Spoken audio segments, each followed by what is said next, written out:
让你败坏没了。彪哥来了，赵大勇啊，赵大勇，你可真是缺老八子得了！你瞅瞅你干的这叫啥事儿？咱俩可是从小一块尿尿和泥玩到大的，你说你让我说你什么好呢？赵大勇，我问问你，你良心搁哪儿呢？咱俩亲事还没黄呢，拿我脸面踩脚底下当鞋垫子耍呢！小雅别哭了，为这号人不值当，早看清早好，这婚不退等着过年啊！这德行嫁过去也是遭罪。完了，中计了。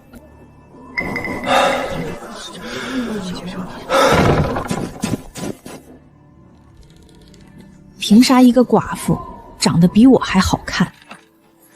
赵大勇，你个缺德带冒烟的玩意儿！我白灵招你惹你了？大半夜翻我家墙头，你膈应谁呢？今儿不给你开个窍，你以为老娘是纸糊的？这是咋了？不会打出个好歹来吧？哎，动了动了，活过来了！哎，我了个豆，我这脑瓜子怎么嗡嗡的？这什么情况？我不是跟王总喝酒呢吗？这咋一睁眼给我干哪儿来了？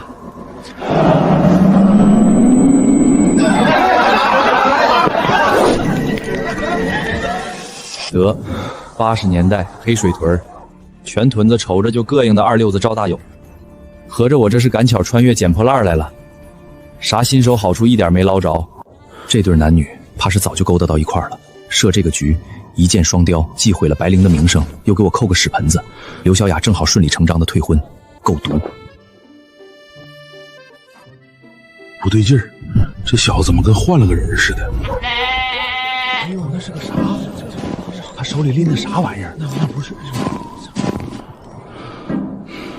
范老二，昨儿喝酒你亲口跟我说的，只要我把白姐子的肚豆给你，你就给我磕仨响头，再孝敬我10块钱，咋的？你这会儿想赖账？范老二撺掇的，我就说赵大勇再混也不至于干这缺德事儿，原来是被人当枪使了。拿寡妇名声寻乐子，这是人干的事儿吗？你放屁！谁跟你打赌了？你个瘪犊子，自己耍流氓，还想往我身上泼大粪！赵大勇，你别血口喷人，你自己不要脸还赖别人。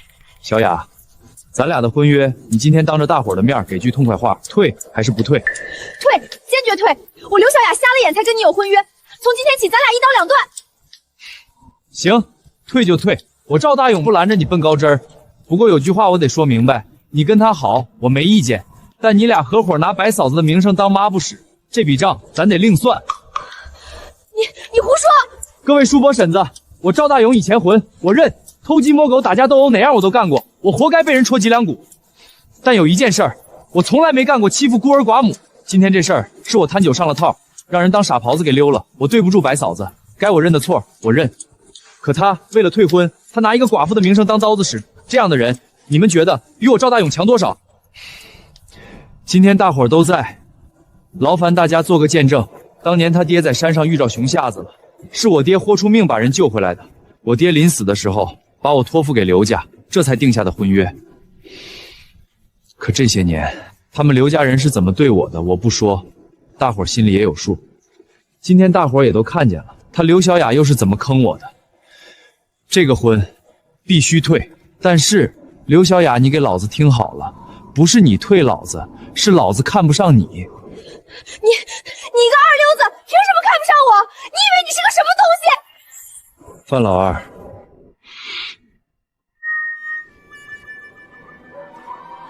你请我喝酒，撺掇我翻墙，再让侯三带人来抓，一环扣一环的，你玩的挺溜啊？咋的？你搁这跟我玩碟中谍呢？碟中谍是啥玩意儿？反正是坏蛋，可真够阴的。你少血口喷人，谁安排你了？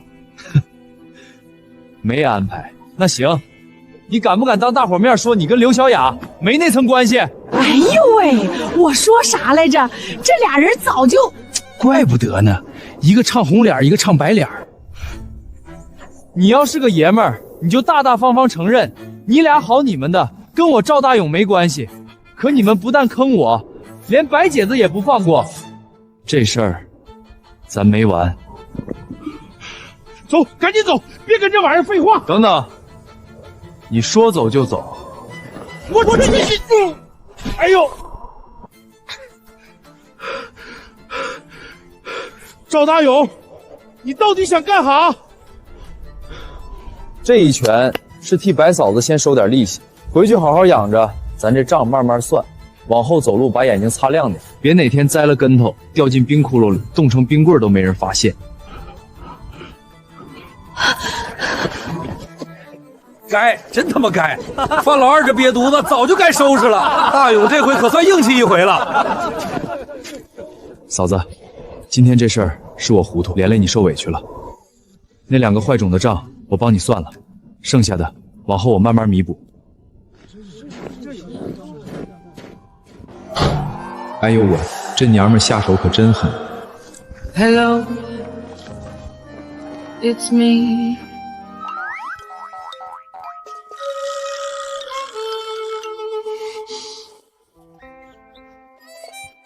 哎我，你搁这叮叮当当的骂谁呢？不愿意待，赶紧给我滚犊子！行吧，穿越第1天，先被寡妇开了炮，后被村姑退了婚，现在连耗子都嘲笑我，看来要先去搞点钱了。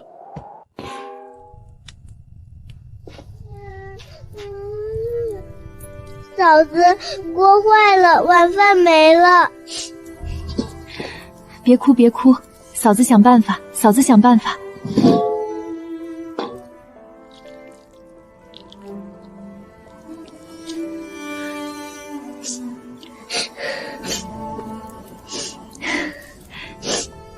没事儿，嫂子明儿上河沿凿冰窟窿，捞上2条鱼，咱炖鱼吃。可是嫂子，前儿个你凿冰掉冰窟窿里了，腿不还肿着吗？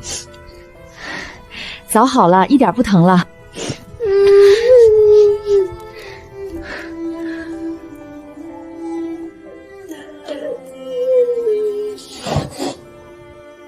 这个女人，男人死了，带着个小姑子，吃了上顿没下顿，日子过得这么苦，我竟然还去欺负人家，真不是东西。得帮一把吧，反正都这么穷了，再穷还能穷到哪儿去？嫂子，瘪犊子玩意儿，你又想干啥？嫂子，我兜里还有1块钱，你拿去给小朵买点好吃的。看来要先去搞点钱了。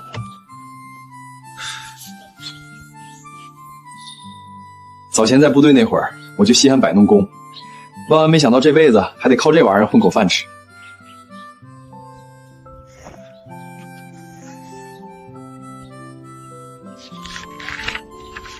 东山梁子，往东走3里，有片坐木丛，兔子爱在那儿做窝。溪沟子过了小溪第3道坎，想不到老头记得还挺详细。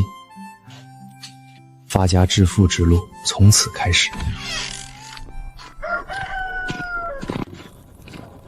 哎呦，大勇，后背扛着把弓，这是打算上哪儿溜达去啊？上山里溜达溜达。可别让黑匣子给你扒拉了，就你那点本事，还寻思上山打猎呢？那事儿可不好说，万一真让我撞上大家伙了呢？就凭你，净搁那瞎扯，懒得再搭理他。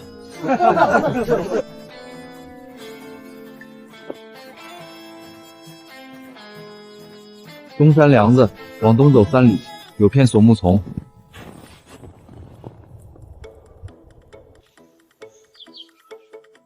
想不到这山上的野货居然这么多，遍地都是脚印子。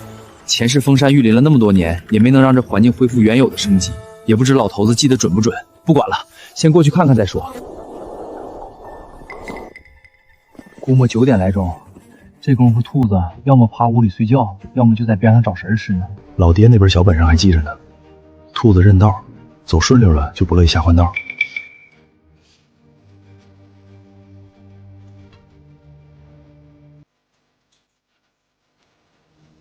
前世为了等客户，动不动在车里坐4、5个小时不动过，那帮孙子可比兔子难吃待多了。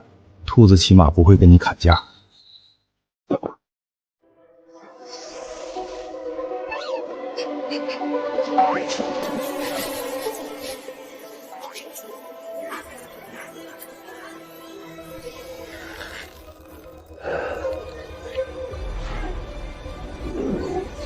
稳住！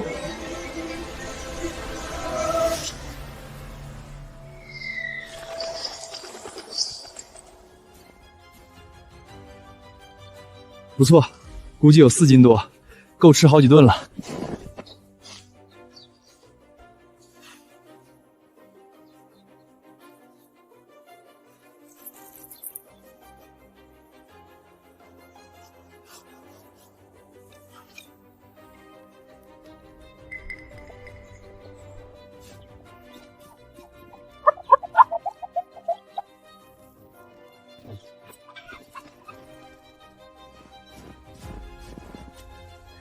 这羽毛回头做成掸子，也能卖点钱。东南坡过了小溪第3道坎，有榛子树，秋天来采。今天收获不错，留一只野兔，其他都卖了换钱。大勇，这是你打的？啊，刚从山上下来。多少钱？兔子8块，野鸡6块，不要票。贵了，兔子5块，鸡3块。叔，你看看这标。刚从山上打的，身上全是油。野鸡是公的，光这羽毛就值1块，而且我这还不要票。小伙子，这皮毛不错啊，刚打的啊？对，今天早上打的，你摸摸还热乎着呢，新鲜。怎么卖？兔子8块，野鸡6块。小伙子，你是这屯子的？黑水屯的。我是国阳饭店的经理，姓周。今儿个上头来了几个领导，我正愁买不着好食材。你这野味不错，我全要了，价钱就按你说的来。好嘞，周经理，我这也正好收摊了，直接帮您送过去。你这打猎的本领在哪儿学的？哦，跟我爹学的，他在我们村那可是出了名的老猎户。那你手头还有没有别的野味？眼下没啥了，就剩只兔子留着自个儿解馋。往后再打着啥野味，你要是想要，我保准先可着你来。妥了，你整着多少我收多少。这年头正经野味可不好找。经理，出岔子了！干啥咋咋呼呼的？慌啥？王师傅方才不留神把手切着了，唐老些血满地都是，我先送他上医院了。眼下后厨灶台跟前连个掌勺的都没有，咋整？上边领导还等着开席呢，饭菜都没收拾利索。我也没啥招啊，王师傅手伤那样，不送医院真不行。周经理，要不让我试试？你还会颠勺做菜？那可不，我光棍一条，家里没拖累，闲下来没啥消遣，成天就琢磨做饭了。尤其是这野味儿，我可老有经验了，咋下锅咋调味儿，心里门清。您要是信得过我，我就上手试试。反正您现在也没别的法子了，不是？行，死马当活马医，你跟我来。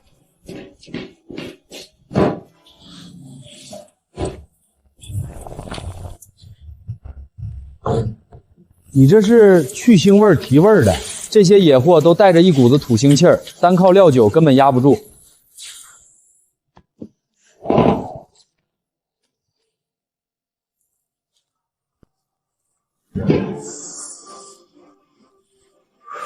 尝尝味儿。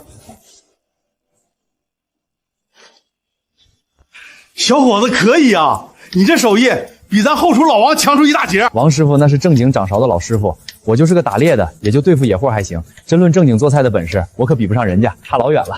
你小子属实有2把刷子，你在这稍等我一会儿，我先把这菜给楼上送上去。哎，好嘞，您先忙。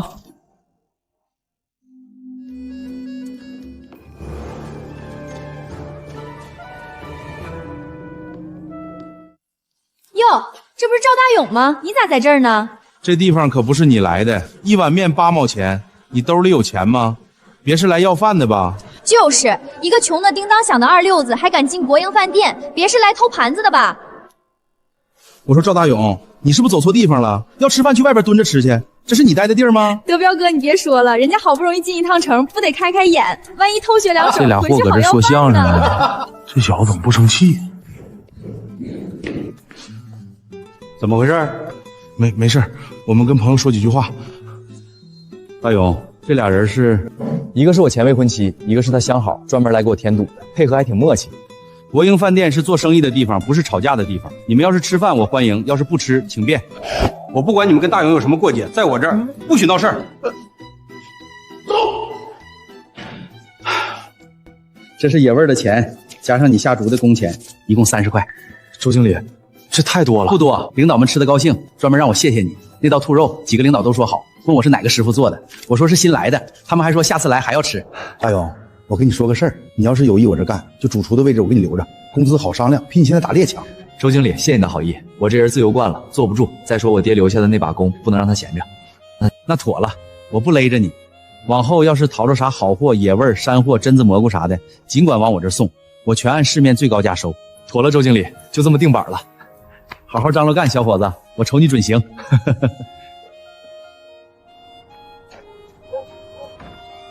哟，大勇又来买东西。呐，李大姐，给我称10斤白面，5斤棒子面，2包红糖，2块肥皂。大勇，这是挣着大钱发财啦！上山带了点野货，卖了个好价钱。水果糖5毛，饼干1块，罐头2块4，一共15块1。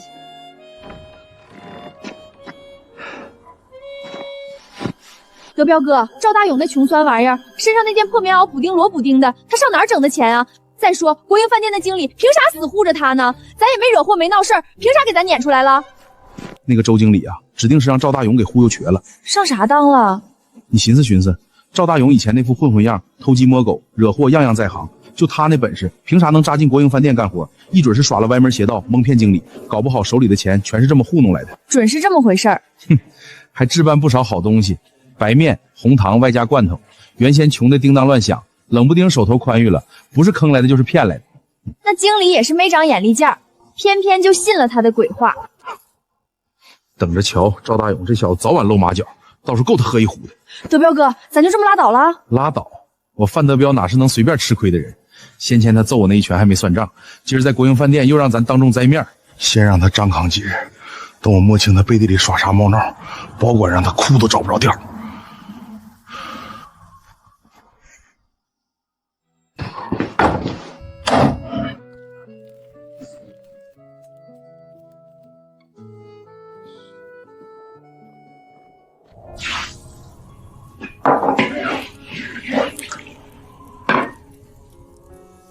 吃吧。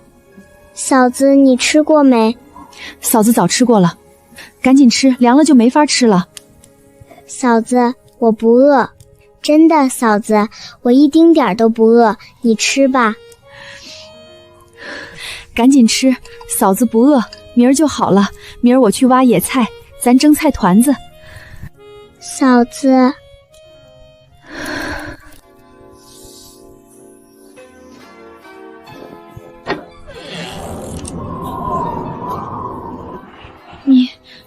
你要干啥？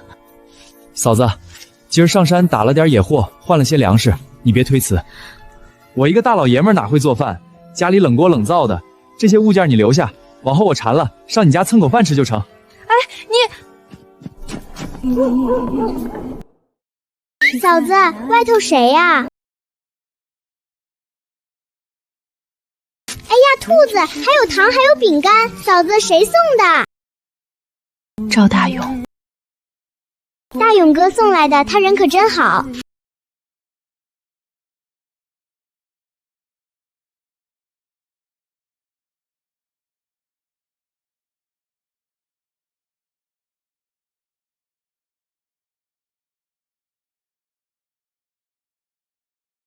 两世为人，还是第一次给女人送东西，连不会做饭这种谎都扯得出来。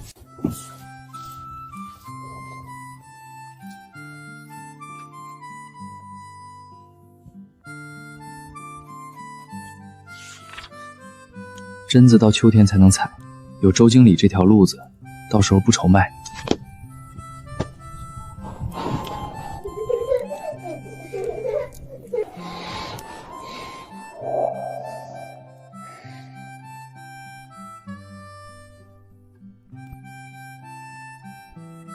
冷锅冷灶。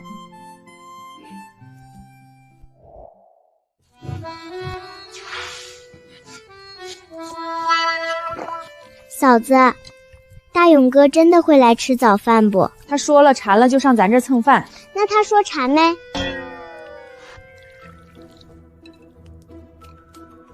妈呀，这也太香了！你这小馋丫头，先别急着吃，这碗我得先给你大勇哥送过去。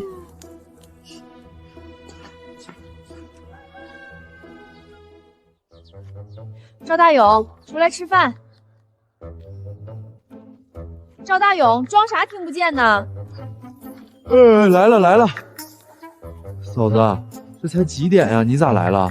都6点了，鸡都跑我起身了，你还窝被窝里睡懒觉。刚才顺手擀的面条，你不说要来蹭饭，做好了你就踏实吃，吃完把碗筷给我送回去。这个娘们儿，还是嫂子擀的面，就是好吃。西狗子过了小溪第3道坎儿，野鸡多。这老头当年打猎可能不咋地，但这记笔记记的是真认真，比我上学那会儿可强太多了。哼，野兔子山鸡可不少，这要是掏着了，1个月吃喝都不愁喽。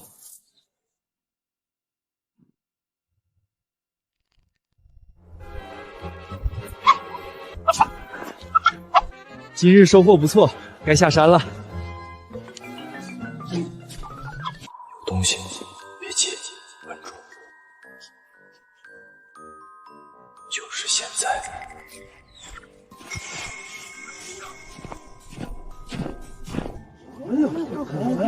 哎呦妈呀，这tiểu兔咋这么大个？还烧着3只野鸡，大勇这阵子是真出息了。这一堆野味儿得换不少钱呢。大勇，你这小子能耐见长啊！嘿嘿，碰巧赶上了，全靠运气。这皮子油光水滑的，品相真不赖。大勇，卖不卖？给我留一条腿儿呗。过后再唠，我先把东西拎回家。凭啥？他赵大勇一个二流子，凭啥？还真让他打着了。德彪哥，你不是说他偷的吗？打猎能打出兔子来？你懂什么？走了狗屎运而已。昨儿在国营饭馆让人赶出来，今儿又叫赵大勇抢尽风头，这口窝囊气我实在咽不下。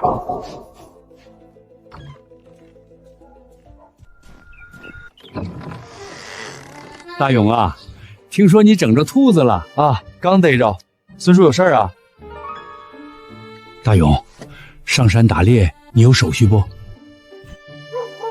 唉，你爹那证都过期2年了，现如今查得紧，没正经手续就上山打猎，轻了违规挨收拾，闹大了派出所找上门，不光得罚款，严重的还得蹲拘留呢。孙叔，现在补办还赶趟不？想去镇上派出所办事儿，还得村里开介绍信。我不是故意为难你，就是好意提醒一句。方才范老二来找我开证明，说是去镇上办事儿，顺口就唠了，打猎都不用查验证件了吗？啥人拎张弓就能进山乱祸害吗？合着范德彪是打算拿我没证打猎这茬拿捏我呢？孙叔，我整明白了，多亏您提点我哈。你心里掂量明白就行哈，我先撤了。这猎不能不打了，这可是我目前唯一的挣钱路子，还得防着别人挑毛病，得赶紧寻思个稳妥的法子。还没吃饭呢吧？给你烧了点酱咸菜。我的妈呀，你这是咋回事啊？又打了只兔子。嫂子，你会做不？我收拾这个还凑合，但做饭不行，收拾完了还得靠你呢。那你寻思咋做合适？你看着摆弄就行，我吃啥都不挑。对了，多做一些，回头给村长送点，再给周经理送点。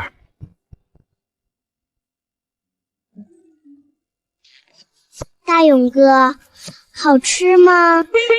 味儿真不赖，比炖猪肉还鲜溜。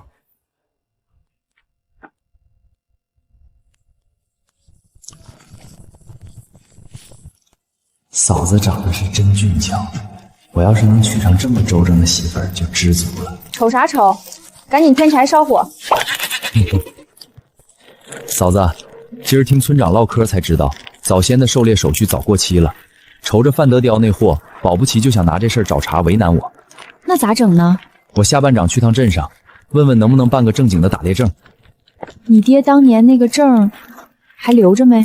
估摸能有，我回屋翻一翻去。找着就省心了，你就说继承你爹的名头，补办上个手续就行。嫂子，还是你心眼灵光，主意多呀。少整没用的话，抓紧添柴烧火。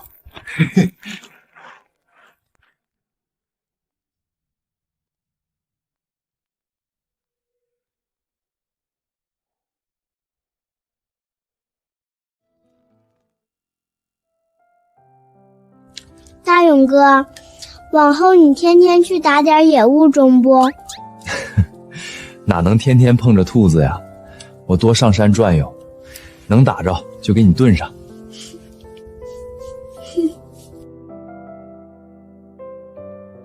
你怎么又给我夹了？忙活一整天，上山受累了，你可多造2口。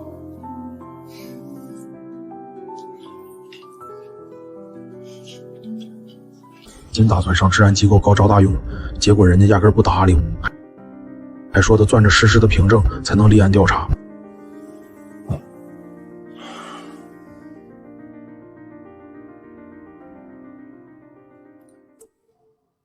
赵大勇，你不是挺能显摆嘚瑟吗？这回我让你彻底嘚瑟到底。昨天下山前在山上布了3个陷阱，今天去看看怎么个事儿。像是有人故意把陷阱弄坏了。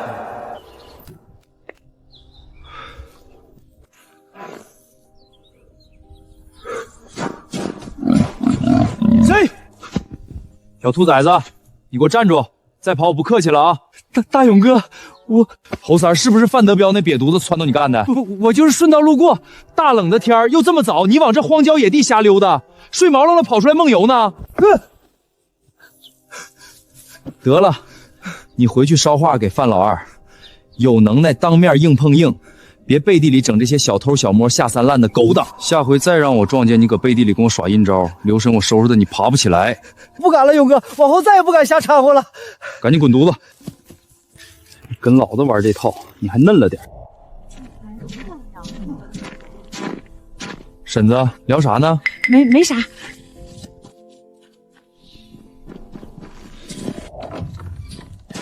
嫂子，咋了？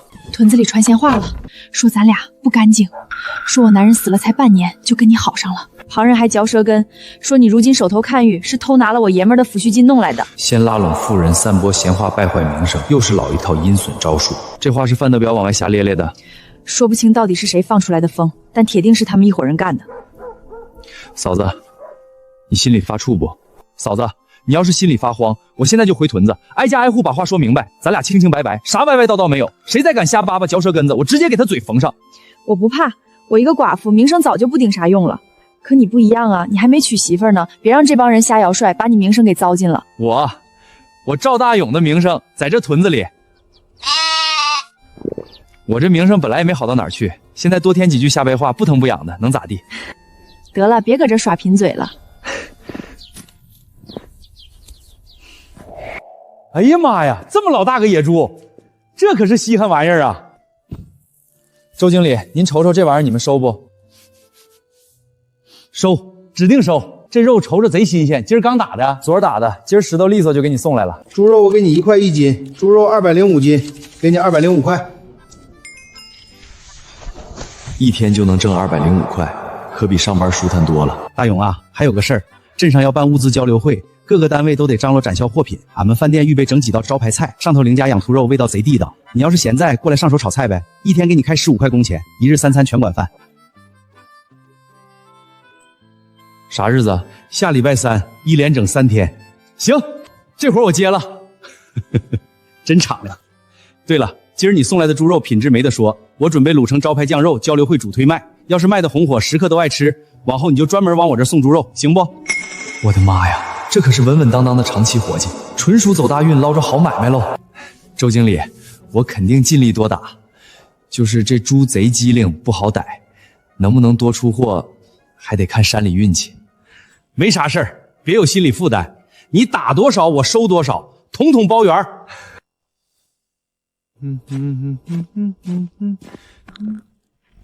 哟，这不是大勇吗？又往镇上跑呢。现在这日子过阔了，天天不着家，可劲儿往镇上扎。听说你跟白寡妇勾搭上了，可以啊，大勇，连寡妇你都下得去手。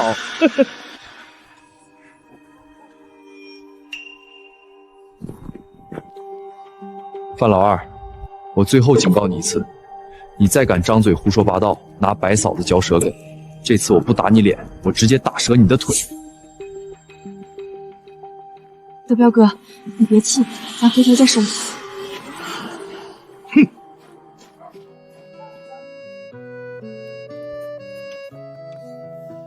谁呀？我。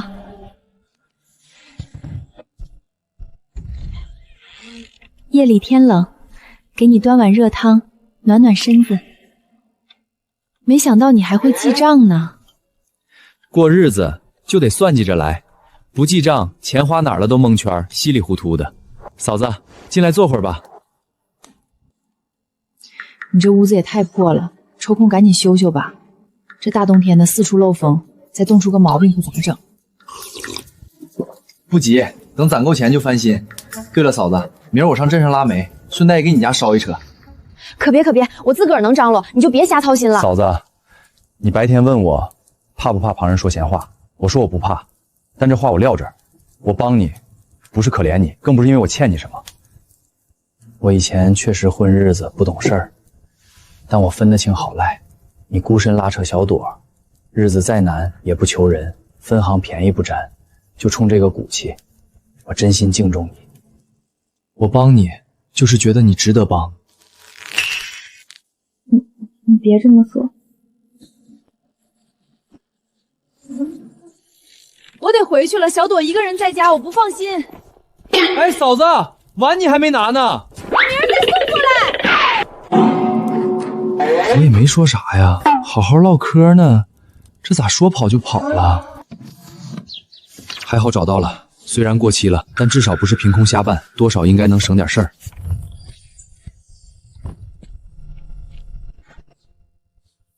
这是你爹的列证，你爹本人呢？走2年了。那这证没法用，也不能继承，得给你重新办新的。你回去备齐材料，村里开的证明、户口本、2张1寸照片，再交8块钱公证费，凑齐了就送来。妥嘞，我明天一早就把东西送过来。对了，以后进山打猎千万注意安全，别毛手毛脚伤着路人。最关键的是守规矩，国家保护的动物一只都不能碰，熊瞎子、梅花鹿、猞猁这些，见着了赶紧绕道，敢打那是要坐牢的，可不闹着玩的。明白，我懂规矩，从来不瞎搞，就打点野鸡、兔子、野猪这些家常野味儿。那没事儿，野兔、野猪可以打，只要证件能办下来，山里的野味儿就不愁打不到，往后的收入也就稳了。孙叔，我得办个打猎证，您得给我开个证明。行，这都是正经事儿，叔给你开。不过大勇，先不急着拿证明，我跟你唠个事儿。孙叔您说。昨天范老二跑来找我，说是要承包村东头那片荒地，打算养鱼。他养鱼？别扯了，范夫那货除了会吹牛，懂个溜的养鱼，这不纯属瞎胡闹吗？哼，懂不懂技术是一回事儿，他心里的小算盘打得精着呢。那片地挨着河道，是个好地方，他一旦承包下来，那片地往后就归他支配了，相当于提前占了块好地盘。我没当场应他，你要是有想法，也能跟着申请，公平竞争吗？村东头那片荒地虽说种不了庄稼，但挨着河道，水源充沛，用来养鱼那倒可合适。关键这块地的位置好，只要盘活了，往后能干的营生多了去了。范德彪这小子眼光倒是毒得很。孙叔，咱村里承包荒地是啥政策？费用咋算？乡里现在鼓励承包，盘活荒地，头3年直接免承包费。唯一的规矩就是必须有正经项目，不能包下来空着闲置。那我先回去好好琢磨琢磨，想清楚了再来找您。咋的？你也动心思要包地？先看看情况，稳妥点再说。我今天去镇上办捕猎证去了，派出所的小刘说材料备齐就能办。回来路上又碰见村长老孙头，说范德虎要包村东头那块荒地养鱼。听你这意思，你也想包村东头那块荒地？有这个想法，但不急着下手。我现在手里就那点钱，得先攒着。而且养鱼不是随便挖坑灌水就行，鱼苗、饲料样样都要花钱，技术更是关键。我啥都不懂，贸然上手纯属瞎折腾，先慢慢学学再说。你现在倒是想得长远，做事稳当多了。过日子就得往长远了看，今朝有酒今朝醉的日子早就过去了。要是吃喝花销没规划，等哪天遇事儿了，指定抓瞎干着急。你以前可从来不会琢磨这些事儿。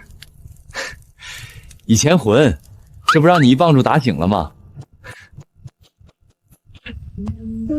大勇哥，你教教我写字呗。行啊，你要写啥字儿？我们今天学了家字，老师说上面是房子，房子底下有头猪，就是家。那你自己会写不？我会。你看，房顶遮风挡雨，打下有牲畜，有烟火，这就是家。咱们现在这样也算有家了，就是屋子破了点。他说的这个家，有他，有小朵，有烟火气。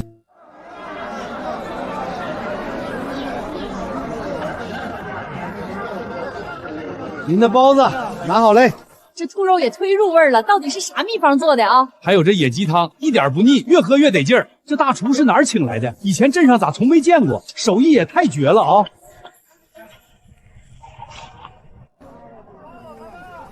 张管事，您可算过来溜达巡查了。老周，行啊，你这摊儿今儿个是整条街最火的，买卖太红火了。托领导的福，管事您尝尝，这是咱店里新出的招牌野味兔肉，是特意请来的大师傅亲手做的，独一份的味儿。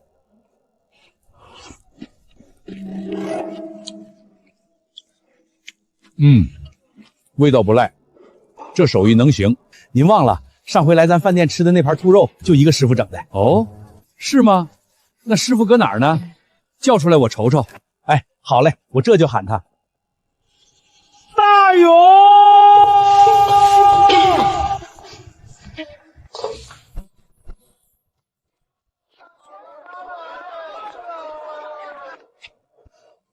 张管事好。这么年轻，跟哪位大师傅学的？算是家传的。我爹以前专门整野味儿，我从小跟着瞅，慢慢就练出手艺了。难得难得，年纪轻轻就有真本事。现在搁哪儿上班呢？我是黑水屯的，没固定营生，平时就进山打猎，整点野味儿贴补家用。黑水屯我知道，背靠大山，山林资源丰富，是块好地方。你有没有琢磨过整点稳当的副业？比方说规模化养殖山货，加工真空野味啥的，不比零散打猎稳当，还能带动村里增收。这哪是随口闲聊，分明是送上门的机会。我早就有这想法了，就是眼下本钱不够，经验也不足，正在慢慢攒底子，学门道呢。年轻肯干，踏实靠谱就挺好，好好干。往后有合适的政策和机会，我帮你留神着。这可不是普通的客套话，是实打实的管事赏识。有这句话，往后想搞副业干事业，路子直接宽了一大截。交秋会一直忙活到傍晚，你看这锅盆连点汤都没剩下。大勇，今儿咱可赚翻了，前后后卖了200多份野味菜，纯身赚100多块。说好的工钱1天15，这是你今天的辛苦钱。另外你送来的那些野味食材，我单独给你算账，1分不带少你的。还有个好事儿，今天张管事对你印象不错，临走还跟我夸你来着，说你年轻能干，踏实有为，是个靠谱小伙子。周经理，我想问一嘴，张管事今天跟我说的搞副业、做山货加工那事儿，您觉得靠谱不？这你算问对人了。张管事那人我太了解，实打实的实干派，从来不说空话，不画大饼。他既然开口说帮你留意，那指定是真心实意。不过机会给你摆在眼前，能不能接住就全看自己了。你得拿出实打实的项目，干出样子来，不能光靠一张嘴空想，不然谁帮你都没用。我懂，踏实做事才是硬道理，绝不瞎糊弄。对了，我再跟你说个事儿，我听说过完年镇上要开免费的养殖培训班，到时候我帮你托人问问，给你报上名，你去跟着学学，正好补本事。那可太谢谢您了，周经理，您这真是帮了我大忙。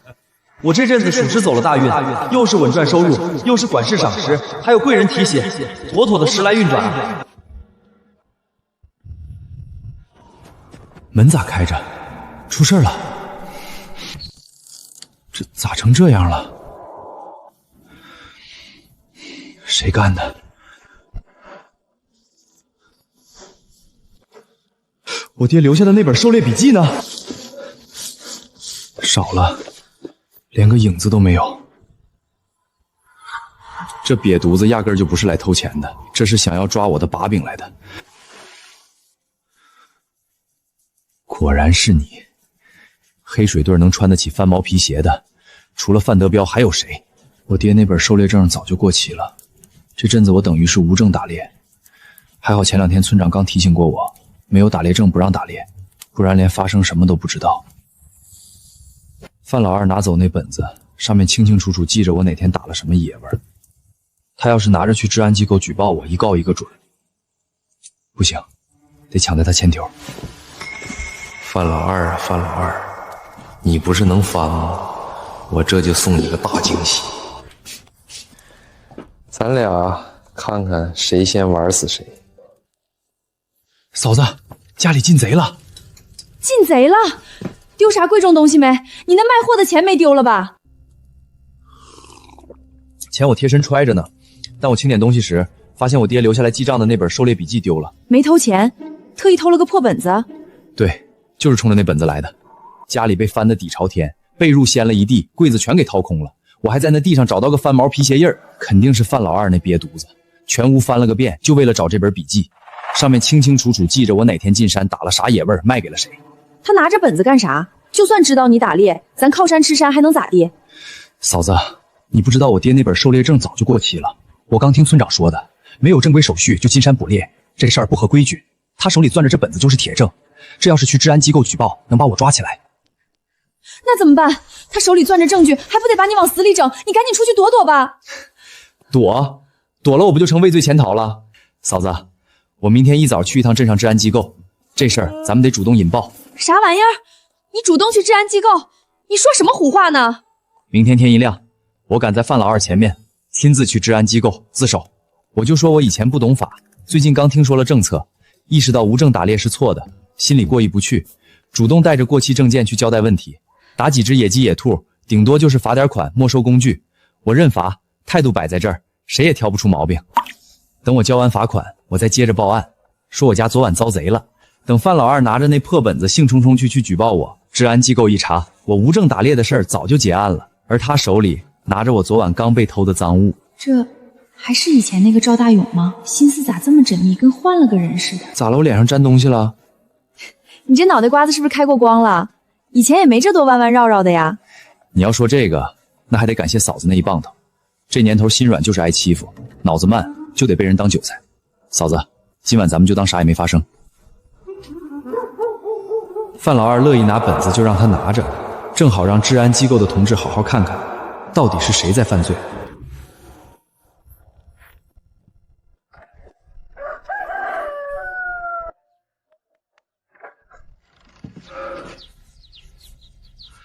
这大清早的，啥事儿啊？同志，我是来承认错误的。这是我爹留下来的狩猎证，早过期了。前阵子家里实在揭不开锅，我又不懂法，就拿着旧弓进山打了点野鸡。昨天在镇上听人讲了政策，才知道证件过期打猎是违法的。我这一宿都没睡踏实，寻思不能一错再错。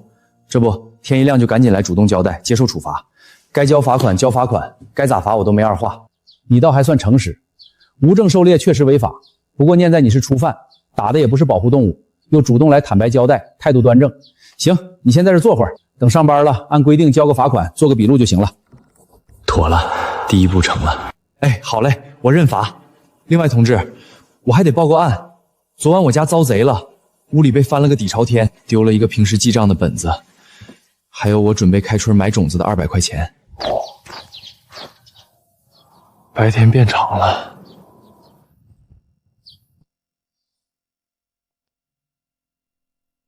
哎呦，这不大勇吗？一大清早的跑哪儿去了？治安机构的同志可是在这等你老半天了。可不是咋的，谁晓得是心里发虚躲出去了，还是张罗啥上不了台面的勾当去了？瞅着外头装的体面面的，背地里保不齐竟干些损人利己的缺德勾当。行了，别吵了。赵大勇，有人实名举报你私自打野物，还整了实打实的证据，我们过来了解一下情况。刘队，今儿一大早我就去治安所主动认错了，罚金也都交完了。您看，这是缴纳罚款的收据。没错，看来你小子还挺开窍啊。不过刘队，我正巧有件事儿想麻烦下您。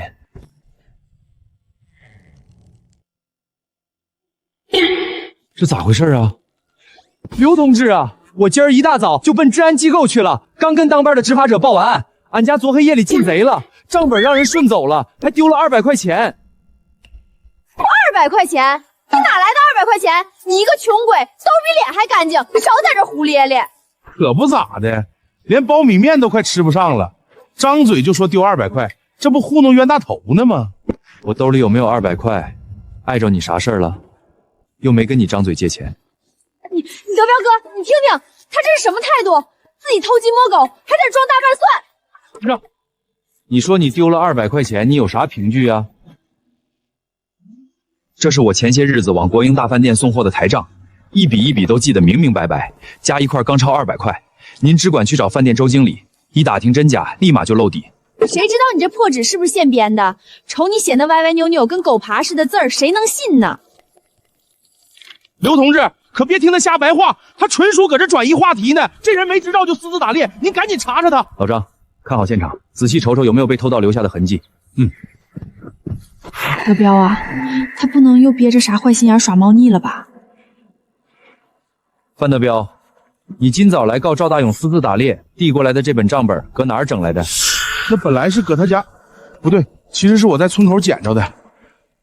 赵大勇今儿个天还没亮就上治安机构主动交代无证打猎那事儿了，挨完批评还交了罚款，顺带还报了案，说头天晚上家里遭贼了，丢的恰恰就是这本账本。你拿着人家昨晚刚失窃的物件来告状，还偏偏晓得账本里都记了啥？范德彪，跟俺回治安机构一趟，好好掰扯掰扯入室偷窃这事儿到底咋回事？不是刘同志，你听我掰扯，我没拿他钱。哦，你这是承认来过我家了？德彪哥，你原先不说去取证据吗？咋还拿人家钱了？莫不是让人给算计套里头了？刘同志，您瞅瞅这个翻毛皮鞋的脚印，印子清清楚楚的。我家里就自个儿独居，这脚印铁定不是我踩的。就算鞋印是德彪哥的，又能咋的？人家上门串门唠嗑不行呗？就凭着一个鞋印就想讹人钱财，赵大勇你怕是穷魔怔了？串门？范老二跟我的关系，他路过我家门口都恨不得吐两口唾沫。你说他来串门，搁谁能信啊？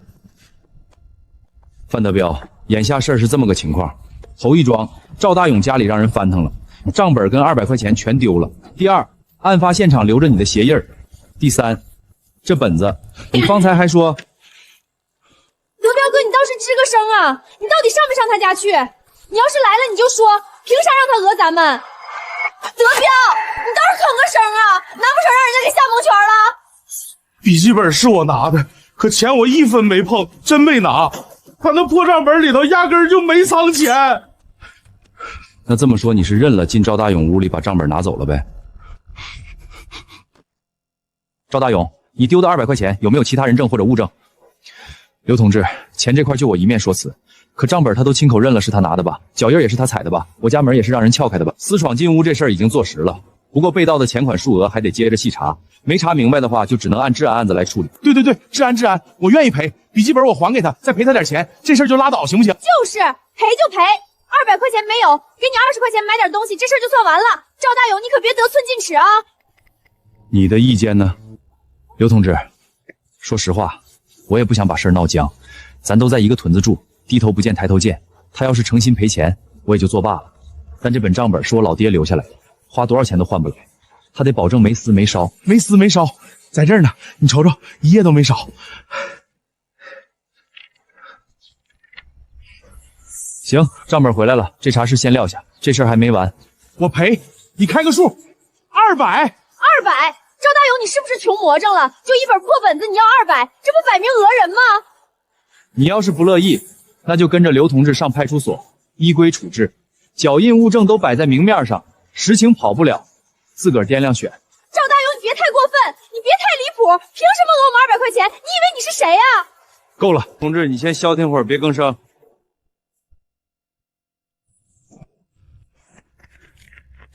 给你，赵大勇，你真有一套。范老二，这就对喽，有错就认，该赔就赔，才算正经老爷们儿。你放宽心，这事儿就此接过去，往后绝不再提。刘同志，钱赔到位了，账本也拿回来了，这事儿我就不再追究了。麻烦您大老远跑一趟，受累了。妥了，既然你俩私下唠妥和解了，我就不走立案那套手续了。但范德彪，这事儿我可都记小本本上了，往后再惹出这种烂摊子，新旧账搁一块儿给你算。是，我记住了。手续没全办透以前，可别往山里瞎晃悠啊！小的，您尽管放宽心。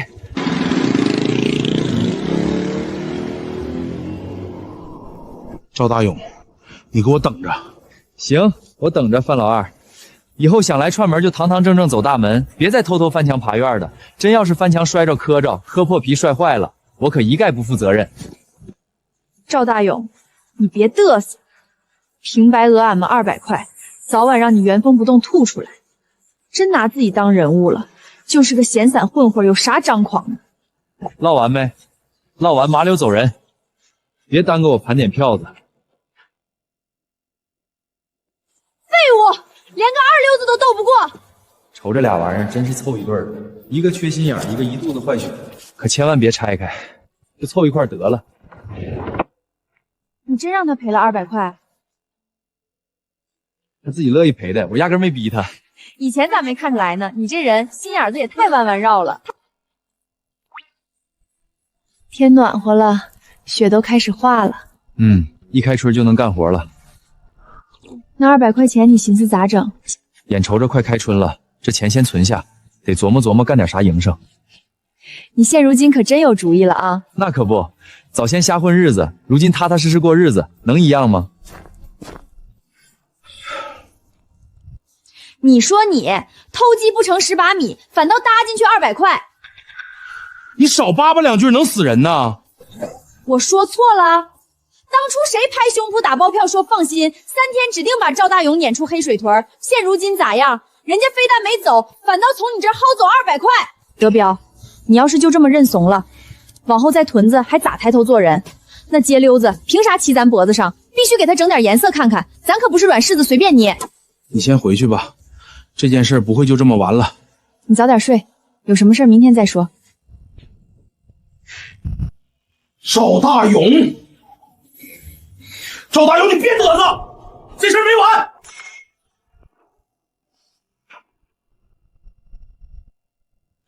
孙叔，村东头那片荒垫子，我寻思给他包了。范老二前儿个刚上我这儿磨叽，就奔着这片垫子来的。我知道，他来的早也白瞎。我这方案比他靠谱多了，实打实能干出事儿来。你这小子这段时间是真长出底气来了。唠唠，包下这片荒地，打算搞点啥名堂？养鱼，水里养草鱼、鲤鱼，旁边再搭些棚养鸡鸭，鸡鸭粪直接就能喂鱼，循环着来，一点也不糟蹋东西，纯纯的立体养殖，鱼和鸭都能变现，两头赚钱，这买卖稳赚不赔。立体养殖这词儿听着挺新鲜，你这都跟谁学的道道？自己瞎琢磨呗。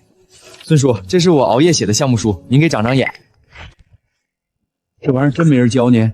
全是你自己鼓捣出来的？真没有，我以前浑浑噩噩不着调，天天瞎晃悠混日子，如今想通了，得踏踏实干点正事儿，光靠嘴说白话没用，得拿出真东西让人服。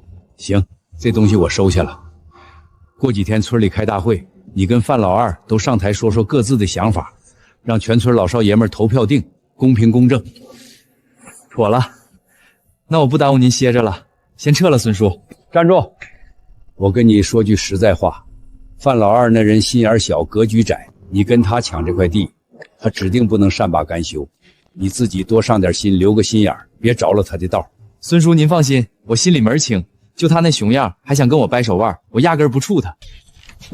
眼睛苍，干啥呢？这么认真？写项目书呢，村里要开大会，这玩意儿空口白话的没人信，我得拿出个章程来。以前的赵大勇那是屯里出了名的二料子，干啥都是3分钟热度，偷鸡摸狗，净干些缺德事儿。可现在他踏踏实实趴在桌上写了一下午，腰都坐酸了，愣是没挪窝。老瞅我干啥？谁瞅你了？我给你送点热水来。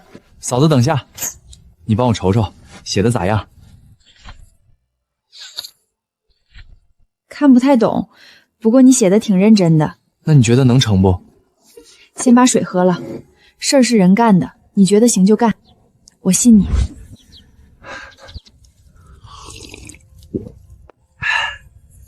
还是嫂子说话得劲儿，你说行，那我就一定能干成。等我把事业做起来，以后我护着你和小朵。行了，你赶紧写吧，我先回去了。小朵也快放学回家了。嫂子，又咋了？晚上咱吃啥？刚过中午就惦记晚上，饿不着你就是了。我不是想多唠两句吗？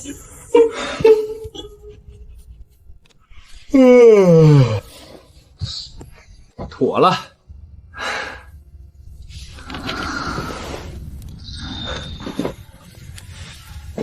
啥时候来的也不吱一声，就这么睡着了。哎呦我去！你干啥玩意儿呢？一惊一乍的。没干啥，我看你睡着了，寻思给你盖个被，然后就啥？就被你吓着了。你脸咋通红通红的？我烤的。去，把昨天剩的半拉馒头拿来。你老躲我干啥？谁躲你了？我好好吃饭呢。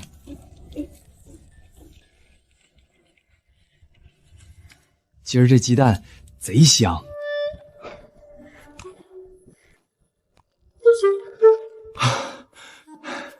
吓死我了！你说啥？赵大勇那小子也要抢这块荒地？彪哥，我亲眼看见的，他刚从村长家出来，手里攥着一沓纸，看着像是写的啥方案。就他，大字不识一箩筐的二六子，还整上方案了。人现而今可跟头不一样了。国营饭店的周经理给他撑腰，听说连管事儿都高看他一眼。你给我消停点！你到底跟谁一伙的？我哪伙的？我当初为了你婚都退了，名声也臭大街了。你可倒好，连二六子你都整不过。你说我哪伙的？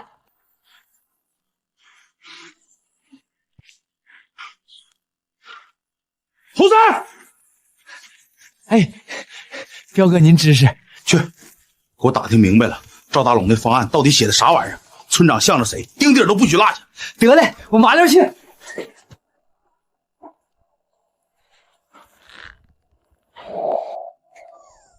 孙叔，我来看您了。坐吧。孙叔，这是我从镇上供销社打的好酒，您尝尝。有事就直说，别整那些虚头老脑的。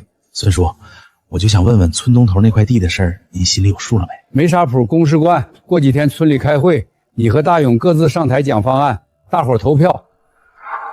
孙叔，赵大勇那小子啥德行您还不知道，妥妥的混子。他能懂啥养殖？地给他指定糟蹋了，给我就不一样了，我有钱有能力，肯定能干好。有钱就一定能干事儿？你拎着酒来走关系，这就是你干事的路子？德彪啊，叔跟你说句实在话，大勇从前是混，可人家知错就改，连镇上张管事都夸他有长进。你呢？除了家底厚，有完整的规划吗？有靠谱的路子吗？你拿啥让大家伙信服你？行了，回去吧，酒也拎回去，我不缺这个。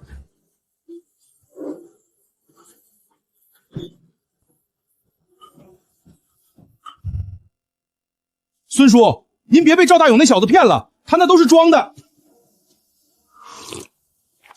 心术不正，太浮躁，成不了大事。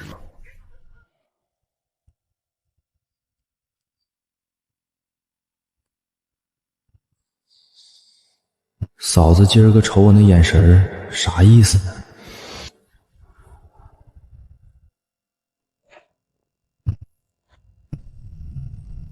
夜儿个天冷，给你端碗热汤，写了一天了，暖暖身子。嫂子，这么晚了你咋还没睡？小朵睡熟了，我睡不着，你不也熬着呢？我琢磨荒地的事儿呢，真要是包下来了，我必须干出个样，不能让屯里人看我笑话。你总算开窍了，知道上进了。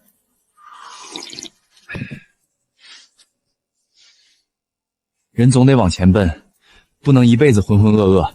以前没人管，没人盼，我才破罐子破摔。现在不一样了。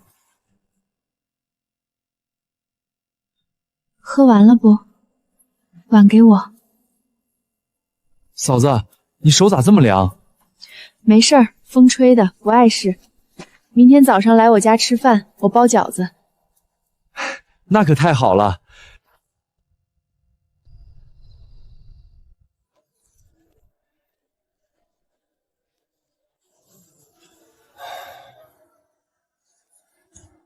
我这是咋了？两世为人了，还跟个小年轻似的。彪哥，听说了吗？张管事要来咱们屯调研。管事要来？好事儿啊！你这是迎接管事还是相亲呢？犯得着这么瞎折腾？这回张管事来了，我得好好表现表现，让他记住我范德彪。你懂啥？见领导那必须收拾的板正体面，这叫讲究态度。明儿我备上好酒好菜，留领导搁家里吃饭，好好露一手，给自己长长脸面。张管事，欢迎欢迎，早就盼着您来了。你就是范德彪？对，我就是。管事，您快进屋坐。不错嘛，日子过得挺厚实。多亏政策好，干部们帮衬，我这些年捣鼓点小买卖，攒下些家底儿。眼下寻思干点实在事儿，给咱村里出份力。哦，什么正事儿？我打算把村东头那片荒担子包下来，我打算挖10亩大鱼塘，养上10000尾鱼苗，3年挣上10万块。往后自个儿掏钱给屯子里修路、安路灯，把咱黑水屯整得焕然一新。你打算养什么鱼？平常鱼呗，草鱼、鲤鱼啥的，啥好出手咱就养啥。销路提前对接好了，鱼苗、饲料、人工的成本都算明白没？这些零碎事儿我还没细扒拉算账呢。老孙，咱们去下一家瞅瞅。管事儿，您别走啊，我准备了好酒好菜，中午咱整2周。不喝了，还得去别处瞅瞅。早先我就劝你别逞能，你偏不听。管事儿随便问2句你就傻眼了，还惦记养鱼呢，养活你自个儿都玄乎。你给我闭嘴！赵大勇，都是因为你。大勇，孙叔，张管事来咱屯调研，顺道来你家看看。张管事好。大勇，又碰着了。上回物资交流会，你整那倒兔肉，我到现在还惦记着呢。管事您抬举我了，就是自个儿瞎鼓捣的手艺，登不上啥大雅台面。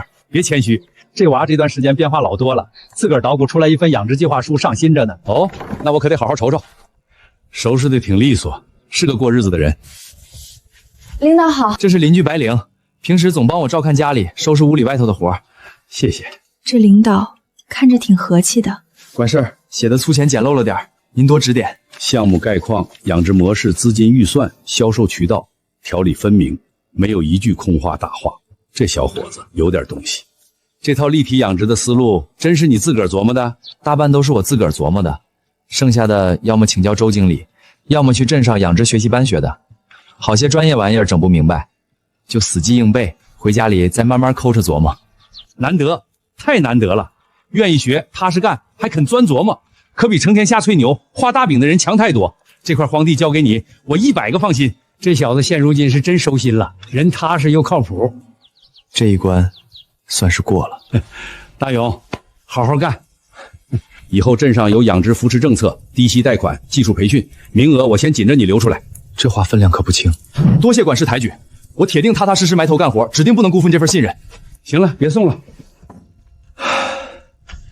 管事儿当真这么看重你啊？那可不咋的，可别被几句夸奖就飘上天，稳稳当当慢慢来，往后的道还远着呢。明白，我心里有数。嫂子，你掏心窝子说句实在话，这块地我能不能稳稳拿下来？稳。行了，别瞎琢磨了，吃饭。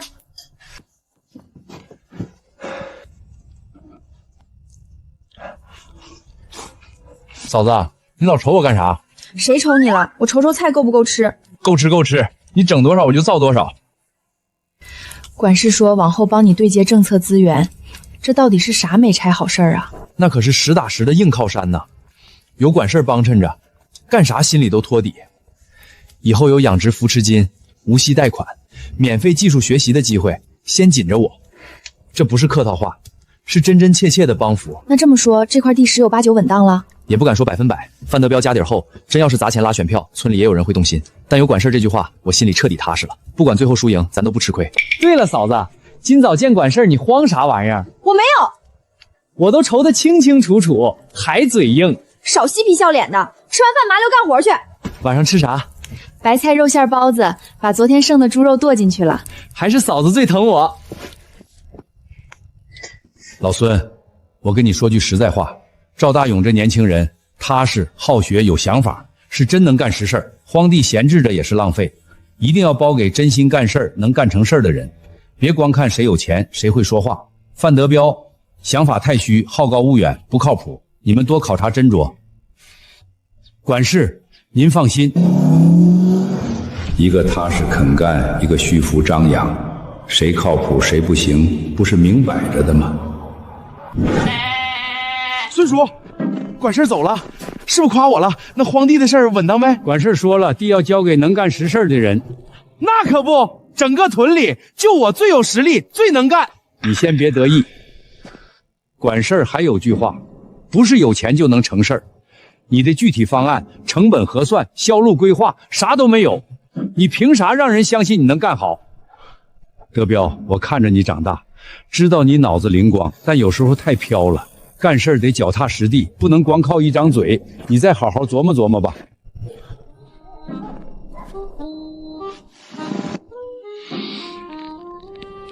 赵大勇，吃饭了。这包味儿老香了，你这手艺真是越来越精湛了。少拍马屁，赶紧吃你的。我实打实唠，早先你包的包子皮厚馅小，现如今皮薄馅足，长进老大了。以前那是没东西，能有皮就不错了，还挑三拣四嫌皮厚。嫂子，今儿个管事夸我的时候，你搁旁边乐啥呢？我笑了，我压根没笑。笑了，我看见了，别寻思我瞅不着。我那是替你高兴，心里替我高兴还藏着掖着，大大方方乐呗。赵大勇，你今儿吃错药了，哪来这么多废话？吃饭，吃饭，吃饭。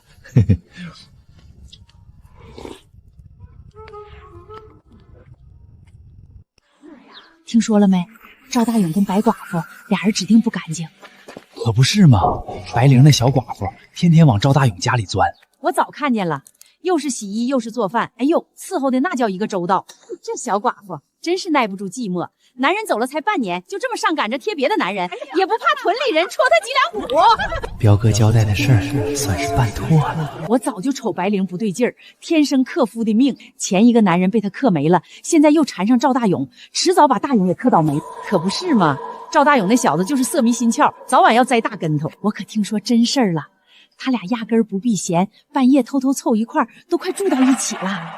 真的假的？这可不是我瞎编，是侯三儿亲眼撞见的。侯三儿，你真看见他俩弄一起去了？我大晚上的也没看清。这话我敢实话实说，全是范德彪背后撺掇人瞎传的闲话。嫂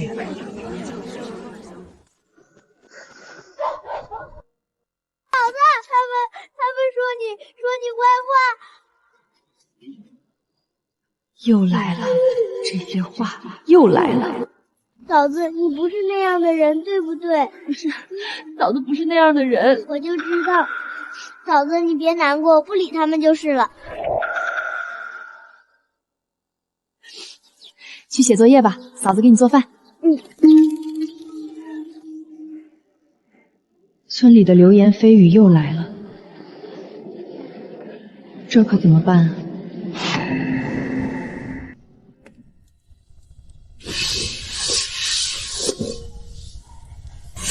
他们说你不要脸，不要脸。出啥事了？没事，你怎么过来了？没闻着你家做饭的香味儿，过来瞅一眼，到底咋了？你以后别再来我家了。啥意思啊？别来了，总被人背后嚼舌根儿，整个屯子都传得满天飞。这些话你不可能没听见，人言可畏。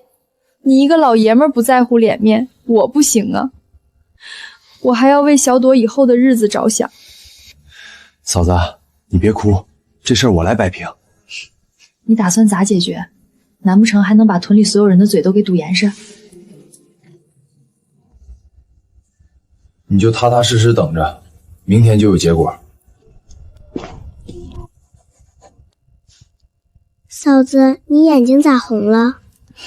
没事儿，切葱辣的。你骗人，你都没做饭，哪来的葱？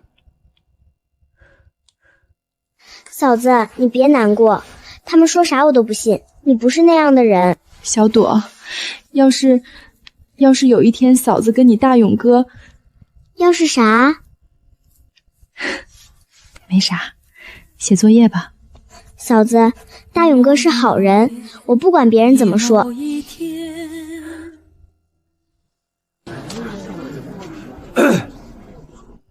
各位叔伯婶子、乡里乡亲，今天我搁这站着，就为2件事儿。第一，我跟白嫂子清清白白，没有半点埋汰事儿。往后再有谁瞎巴巴造谣，扯没用的闲嗑，我指定不能惯着他。第二，白嫂子安分守己，清清白白，谁要是空口白牙瞎埋汰人，糟践人家名声，有凭据就当着全屯子人的面摆出来，拿不出证据就麻溜把嘴闭紧。你说这就是？谁信呢？范老二，你再说一遍。白嫂子但凡因为这事儿受一星半点憋屈，我赵大勇头一个不干。他爷们儿没了，本来就熬得不容易，大伙帮不上忙也就拉倒了，反倒可劲往人身上泼脏水，都摸摸自个儿心口窝，良心还搁肚里没？黑的都被你说成白的，就白灵那破鞋，全屯子谁不知道？也就你当个宝。哎呦，我这暴脾气！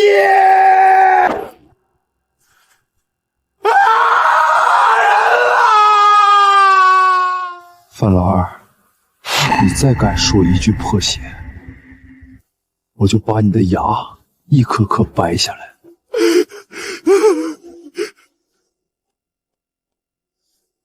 还有谁想说？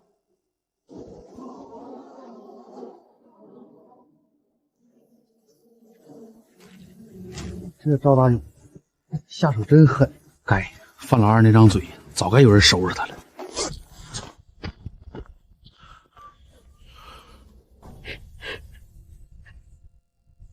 嫂子，大勇哥真厉害。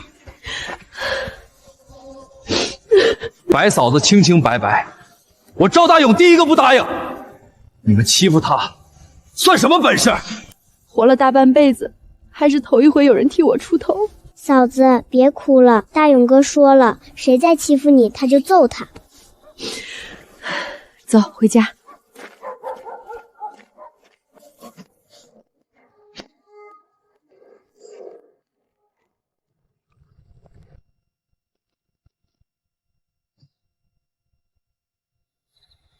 痛快是痛快了，可嫂子因为这事儿更害怕了，咋整？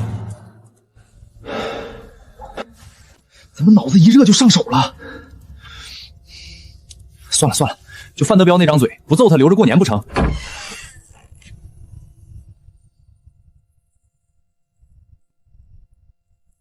嫂子，嫂子，你等会儿。面里有荷包蛋，趁热吃。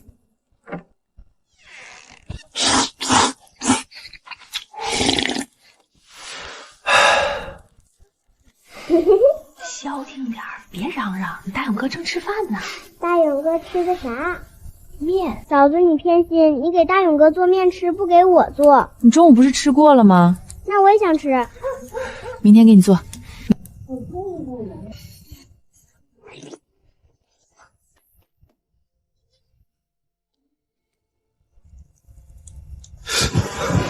赵大勇啊，赵大勇，你两世为人了，咋还跟毛头小青年一个样呢？睡觉。德彪哥，你今天穿的可真精神，比赵大勇那破棉袄强100倍。哼，那破烂货也配跟我比？一个二流子，穿金缕衣也是个要饭的样。就是，他还想承包荒地，他连自己都养活不明白，净在那丢人现眼。哼，你说今天这事儿能出岔子不？出啥岔子？德彪哥，你是咱屯子最有钱的。赵大勇算个什么东西？他拿什么跟你争？你往那儿一站，他就矮半截。那倒是，我有钱、有关系、有人脉，他有什么？就一张嘴。那张嘴也不好使。昨儿在大槐树巷了一通屁，全屯子都看他笑话呢。还是你会唠嗑。行了，赶紧去吧，早点把合同签了，早点让赵大勇死了这条心，省得他天天在眼前晃悠，膈应人。放心，今天过后，赵大勇就得老老实实给我缩着，那块地是我的。谁也抢不走。德彪哥，赢了回来我炖肉给你吃。吃饱了？饱了。今儿别动手了。昨儿那不是特殊情况吗？今儿也是特殊情况。范老二那嘴啥样，你还不了解吗？那也不能见人就打，咱可是文明人。行了，麻溜去吧。嫂子，晌午饭多做点呗。知道了。管他成不成的，咱得整顿好的。知道了。多整点肉。你到底走不走？走走走，这就麻溜，是不是？行了行了，别嚷嚷了，人都到齐了没有？齐了齐了，都来了。那行，开会。今儿就一件事啊，村东头那块荒地谁承包？两家子报名，一家范德彪，一家赵大勇，两家都说说自个儿的方案，然后大伙儿投票，得票多的承包。我也真心想拿下这块地，好好干一仗。谁先来说？我先来。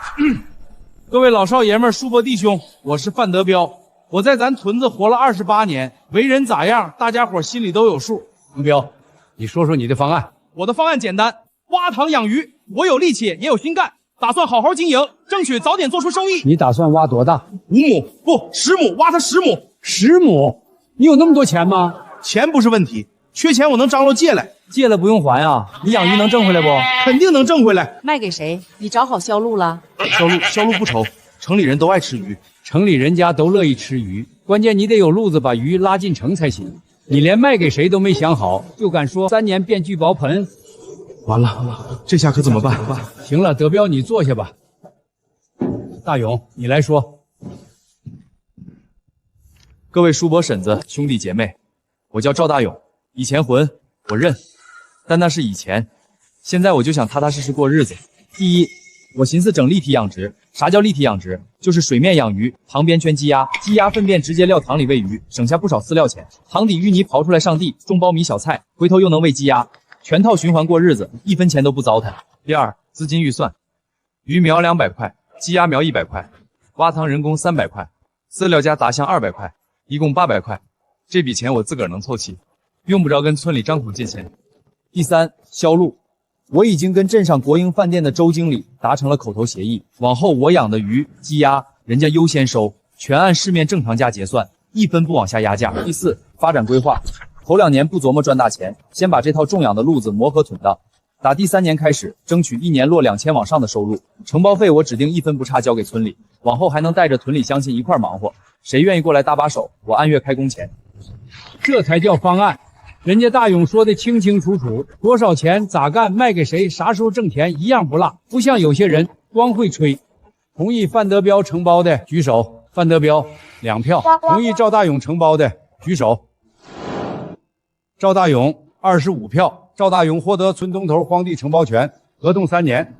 散会。2票，德彪哥你就拿了2票。你少说2句能死啊！我说你2句怎么了？你不是说你有钱吗？你不是说赵大勇算个什么东西吗？结果呢？让人家踩着脸过去了。行了，回去再说。赵大勇那个二流子，他凭什么？他连初中都没毕业，他懂什么立体养殖？指定是糊弄人的。村长也是老糊涂了，居然信他。德彪哥，这事不能就这么算了。你要是不把赵大勇搞下去，以后在屯子里还怎么抬头？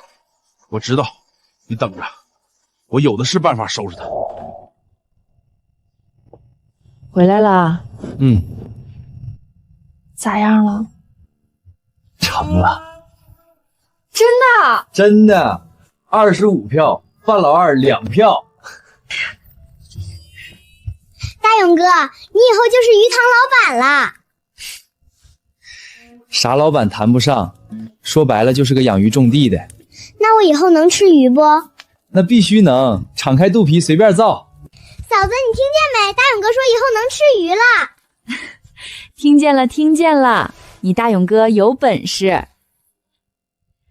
嫂子，我饿了，就知道吃。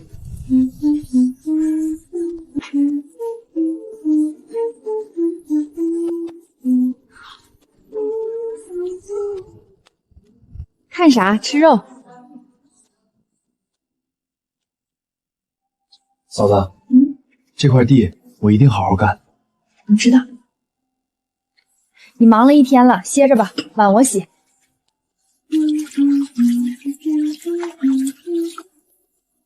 大勇哥，嫂子今天真高兴。看出来了。嫂子高兴的时候就会哼歌，平时都不哼的。看啥？看你高兴。明天开始干活了。明天开始，嫂子，明天送饭的事儿就辛苦你了。不辛苦，你好好干，饭我来送。行，嫂子。又咋了？今天真高兴。我也是。那我回去了。哟，跟白寡妇腻歪完了？有事儿。我就是顺路过来看看你。再怎么说，咱俩也有过一段，不是吗？你到底想说啥？大勇啊，我今儿来就是好意劝你2句。你眼下挣了俩小钱就有点飘飘然了。承包土地可不是小事儿，压根儿不是头脑一热就能掺和的赢他。做人得踏踏实实落脚。我心里清楚，你当初跟我抢这块荒地，多半是冲着我来的。可你这般莽撞行事，反倒越发让我瞧不上。你说完了？赵大勇，你要是听话，就别太飘，好好打猎，别整天跟那个白寡妇混在一起。你要是态度端正了，别让我看笑话，说不定我一心软，就再给你个重新追求我的机会。刘小雅，你是不是有毛病啊？你什么意思？你可拉倒吧，用不着你瞎操心，赶紧回去跟范德彪踏踏实过小日子。你俩干脆绑一块儿锁死得了，别往外溜达祸害旁人，也别再来黏糊我，瞅你我就闹心。赵大勇，我劝你适可而止，别没完没了。我都主动来给你机会了，小心我以后再也不理你了。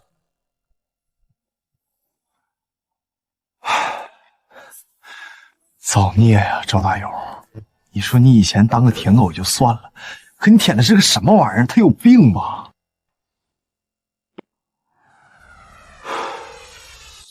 从今儿起，这块地就是我的了。得亏前几天找孙老头帮着张罗了几个帮手，一天开3块钱工钱，管一顿饭。要不这么一大堆活，指不定得磨蹭到啥年月去。大勇，你这起得够早的啊！不早不行啊，开春前得把塘挖出来，不然赶不上放鱼苗。你这活干得地道，齐刷刷的，比老把式还利索。我爹教过我，挖沟要直，底要平。吃饭啦！大勇，你这伙食也太硬了，炖猪肉啊！好好干，顿顿有肉。少吹牛，哪能顿顿有肉？偶尔一顿就不错了。还是白灵嫂子会过日子，菜也做得好吃，可不，比我家那口子做的菜好吃多了。大勇哥真有福气啊！他给我开工资，我不得把饭做好？开啥工资，嫂子？你可不能让大勇哥把钱，他那大手大脚的，你应该给他开资才对。你小子这话虽然不中听，但是我觉得在理。你闭嘴，吃饭。这下稳了，稳了。还不走？再瞅瞅，明儿就能把进水口修好了，修好了就能蓄水。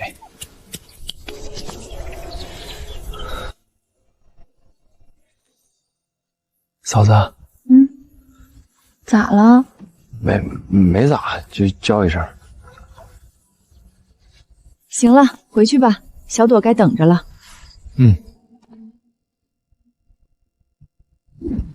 德彪哥，你就这么看着他干？那块地本来是你的，要不是你那天在村部说错话，能轮到他？我哪知道管事会问那么多？你就不会早先提前张罗预备着啊？人家赵大勇写了10几页的方案，你光带了一张嘴去，你能怪谁？你少说2句能死？我说你2句怎么了？我是替你着急，人家都骑到你脖子上拉屎了，你就让他这么嘚瑟下去，以后屯子里谁还看得起你？就他那小样，小逼崽子也配跟我抢？我早晚要他好看。彪哥，您找我？进来，有个事儿交给你办。彪哥，您说。赵大勇那个鱼塘，你知道吧？半夜悄悄过去，往塘里撒点石灰。彪哥，这事儿弄不好是要出事儿的。能出什么事儿？没人知道是你干的，怕什么？事成了再补你10块，一共30，干不干？干！彪哥放心，我一定办妥。手脚麻利点，千万别被人碰见。好嘞，来嘞。这下赵大勇又该头疼了。彪哥说搁这下手准没错，可这黑灯瞎火的，我咋瘆得慌呢？完了，中套了！站住！侯三儿，你大半夜不睡觉，拎桶石灰来给我送肥料。勇哥，我就是路过，拎着石灰路过，大半夜的你梦游呢？完了，这回彻底完了。勇哥，是彪哥让我干的，我不干他打我，我错了，我真错了，您饶了我这回吧。回去转告范老二，再搞这些下三滥，下次让他自己躺着。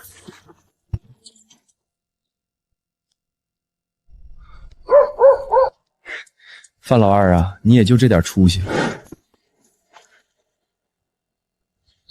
废物，连这点事儿都办不明白。你能不能少说两句？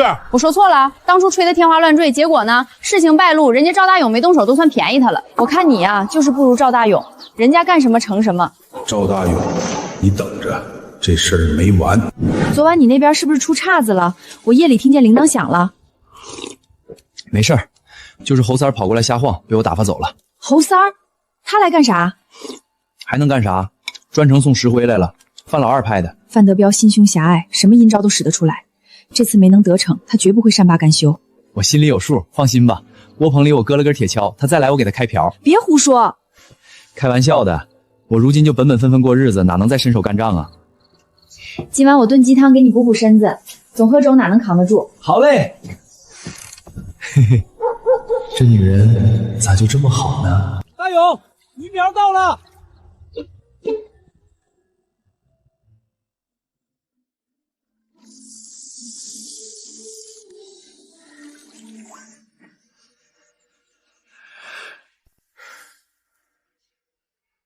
妥了，这就行了。彻底妥当了。再过2天，他们适应了水土，我按时饲料喂养，长势肯定快得很。人家鱼都放上了，过几个月就该卖钱了，你就这么看着？那你说咋整？石灰都不好使，你咋不会自个儿张罗干呢？人家赵大勇能养鱼，凭啥你就不行？你家那片旱地撂那闲着也是闲着，干脆挖个鱼塘养鱼呗。别人能掰弄明白，凭啥你就整不起来？你是说我也挖塘？对，你比他有钱，你雇人挖，挖的比他还大。他赵大勇算个什么东西？一个二流子，他懂养鱼，不过是运气好。到时候你养的比他好，看谁还敢瞧不起你。行，明天就找人挖，都使点劲儿啊！这可是咱村的脸面工程。德彪，你这塘底没排实啊，梗子也太薄了，续上水容易漏。我用得着你教？去一边去！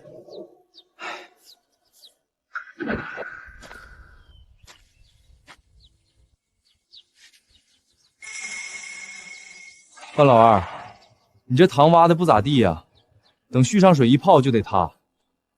赵大勇，你少在这装大尾巴狼，不用你教。我是好心提醒你，人呐得听劝。哪儿凉快哪儿待着去。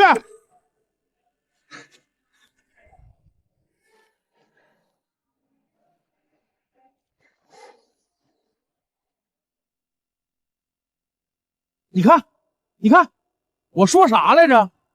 养鱼有什么难的？赵大勇那小子就是装。我就说你能行吧，赵大勇他算个屁。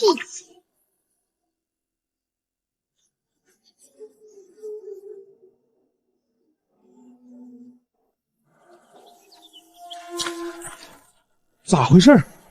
这到底咋回事？水呢？水都跑哪儿去了？钱全打水漂了，全完了。德彪，我当初早提醒过你，塘底不哈实，存不住水，天天漏水。你见水少就往里补生水，鱼苗根本扛不住。塘缸松软不结实，夜里落雨冲进来大量泥浆，水质浑结缺氧，这些鱼憋也被你憋死了。你少在这放屁！我的塘一点问题都没有，肯定是赵大勇，是他背地里使坏阴我。赵大勇，我跟你没完！范老二，这是咋了？脸拉得跟长白山似的。赵大勇，是不是你背地里使坏？我塘里的鱼苗全死了，绝对是你搞的鬼！你家鱼苗死了跟我有什么关系？我可没空往你的塘里瞎折腾。就是你，你当初故意说我塘会漏水会塌，根本就是在咒我！你早就安了坏心思。范老二，你说我使坏，我使什么坏了？你就是你自己不会养，怪我。王老三劝你，你不听，我好心提醒你，你让我上一边去。现在鱼死了，你赖我。范老二，你要不要脸？就是德彪，我那天跟你说塘底没排实，你让我一边去，现在赖人家大勇。谁都跟我作对。赵大勇，你给我等着！他找你麻烦了？没事儿，他自己把鱼养死来找我撒气儿，不用理他。嫂子，你看，活蹦乱跳的，真好看。白灵，嫂子，晚上吃啥？炖鱼。你塘里的鱼还没长大，我上供销社买的。花那钱干啥？下次我上山打2只兔子。你少打2天猎，多盯着点鱼塘，鱼养好了比打猎挣钱。知道了。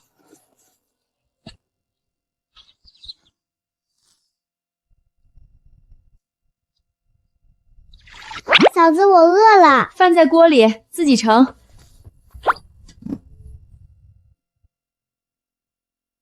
你还不回去吃？就在这儿吃呗。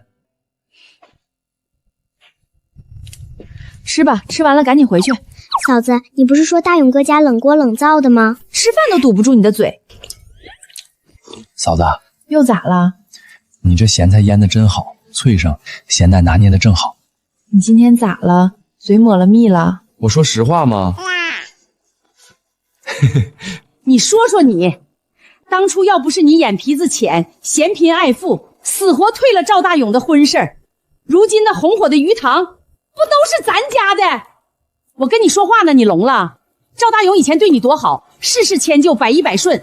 你现在回去找他，稍微给点好脸色，他指定屁颠屁颠回头求你复合。他都不主动来找我，凭什么让我上赶子去找他？你就嘴硬吧，等人家跟白寡妇结了婚，你哭都来不及。不可能，别以为我看不出来，他跟白寡妇走得近，根本就为了气我，想让我主动找他，门儿都没有。那白寡妇长得一副勾人的模样，哪个男人能扛得住？再过些日子，人家跟着赵大勇吃香喝辣，风光体面，你就只能跟着范德彪熬苦日子。白灵想过得比我好，我绝不答应。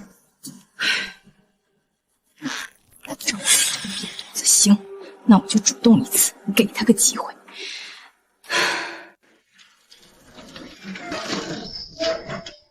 赵大勇，我有话跟你说。说。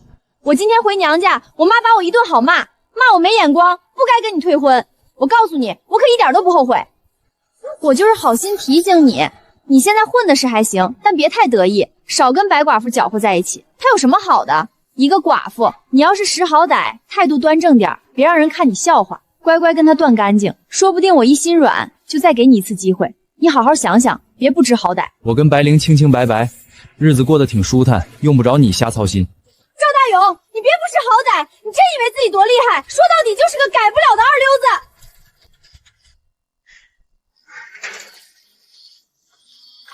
快喝口水，瞅你跑这一道，浑身满头闹汗的。他刚才拦你跟你说啥了？谁？刘小丫。还能唠啥呀？说他大发善心，打算给我个机会，让我回头再追他呗。我当场回绝了，我说我跟白灵过得挺好，不劳他瞎操心。赵大勇，咋了？晚上想吃啥？你做啥我都稀罕吃。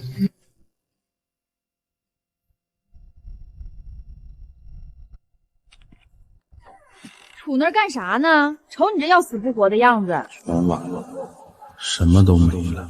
钱赔光了，鱼苗死绝了，你蹲这儿叹气能顶什么用？你再看看赵大勇，人家塘里的鱼长势喜人，马上就能出网卖钱了。闭上你那个嘴巴！当初要不是你让我养鱼，我能赔那么多钱？归根见底还不是你没用。我当初让你踏实做工，听人劝告，你偏不听。王老三好心提醒你，你塘底要夯实，你张口就怼人，现在搞砸了，还有脸怪我？你把嘴给我闭上！我说错了，你从头到尾就是不如赵大勇。窝囊废，就知道冲我发火。范德彪，你就这么甘心看着赵大勇一直得意下去？甘心，我恨不得扒了他的皮。他现在风光无限，就是把你狠狠踩在了脚底下。你要是还算个男人，就该让他知道，你范德彪不是任人拿捏的软柿子。你想让我咋办？我听说，往鱼塘里倒农药，塘里的鱼一条都活不了。你是说？我可啥都没说，路是你自个儿选的，你自个儿好好琢磨。赵大勇，这都是你逼我的。德彪，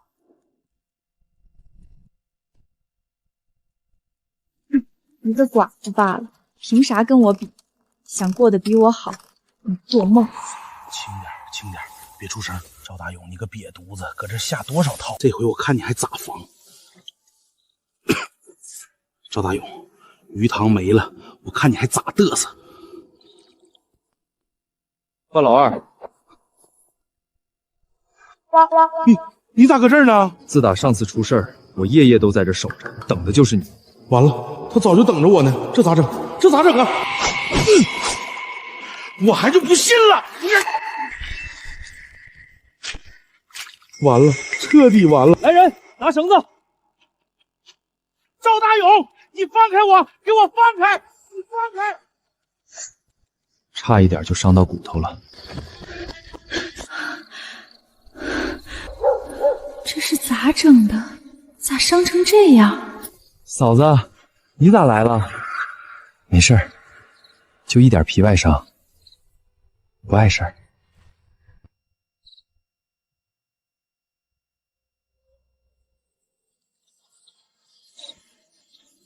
走，回家。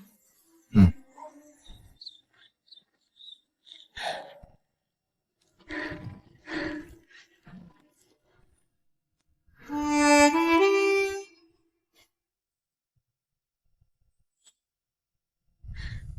嫂子，你别抖了。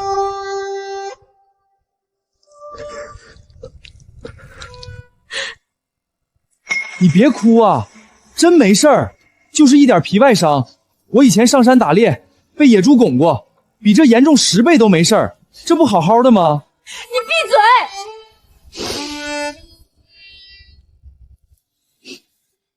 这傻女人，别哭了，真没事儿。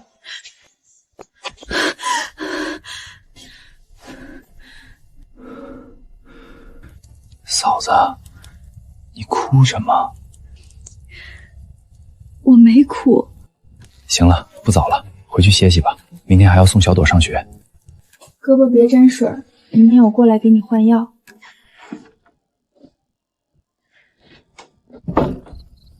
这女人，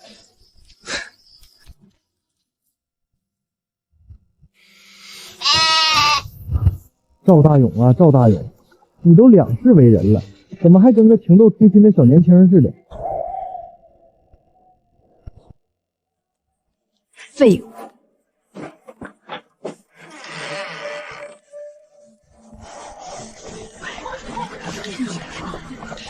都看我笑话呢。范德彪，你这个废物，我要你有什么用？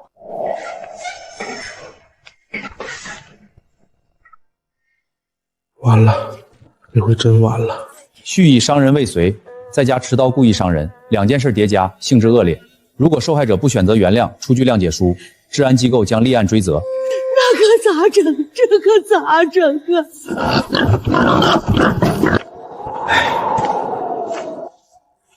？800块，可算凑齐了。求你出具谅解书吧。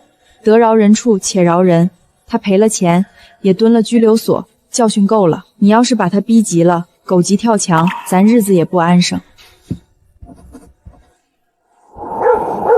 儿啊，你可算出来了，可算熬出来了。走，咱回家，妈特意给你炖了鸡。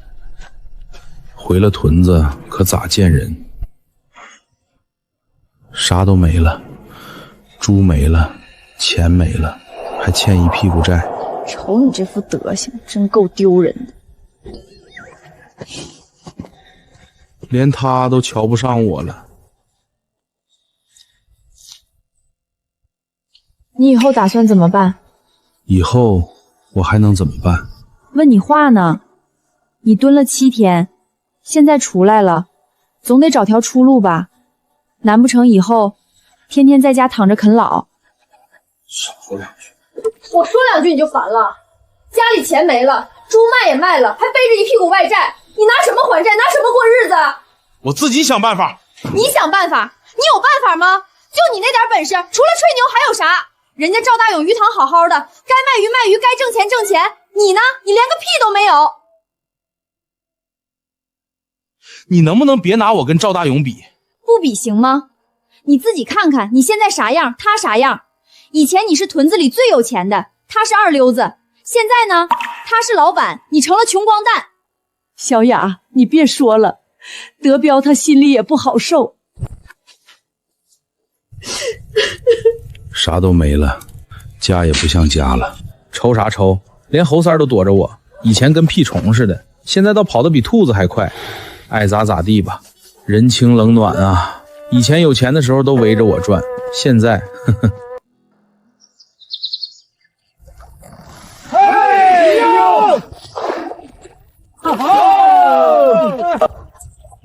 这批鱼品相太好了，我全要！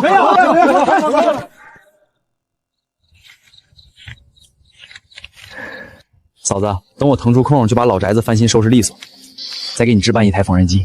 你不总惦记着学做衣裳，那不行。你怎么知道我想学做衣裳？上次去供销社，你盯着那台缝纫机看了好半天，舍不得挪眼，以为我没看见呢。不用浪费钱，你好不容易攒点积蓄，踏踏实实存起来，往后过日子花钱的地方多着呢。该花的花，该攒的攒，我心里有数，亏不了。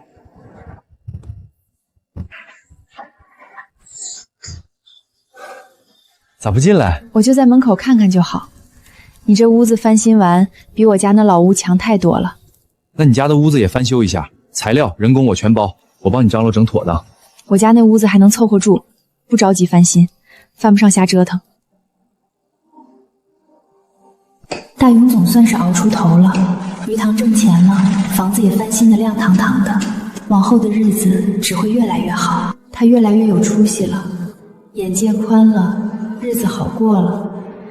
怕是早晚要跟我不是一路人了，我这辈子也就这般光景了，守着破房子陪着小朵过日子。眼下这丁点安稳暖和的日子，说不准哪天就没了。等人家真正站稳脚跟混出神，我这落魄的样子哪还有脸面往人家跟前凑？大勇哥，我去，什么玩意儿？大雪天你跑出来拦路，是不是有病？买了啥好东西？让我瞅瞅。你别过来，有事直说。你躲啥？我又不是老虎，还能吃了你？到底要干啥？有事说事。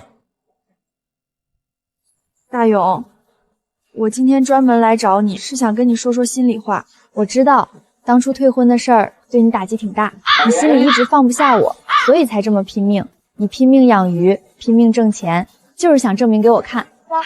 其实你也不用这么辛苦，我呢也不是铁石心肠的人。你要是态度端正，跟白寡妇彻底断了联系，别让她再缠着你。我也不是不能考虑考虑你。瞅瞅你挑的这布料，土里土气的。往后我教教你啥料子质地好，该咋挑。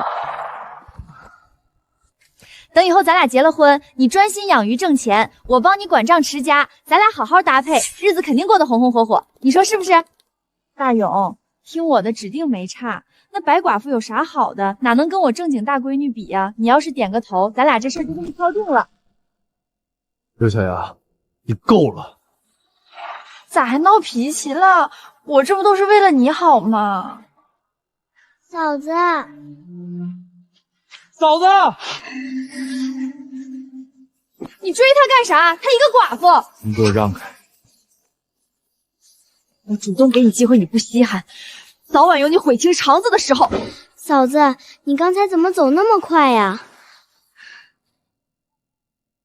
嫂子，我刚才看见大勇哥了，他跟刘小雅姐姐在路边说话，刘小雅姐姐还拉他袖子。别说了。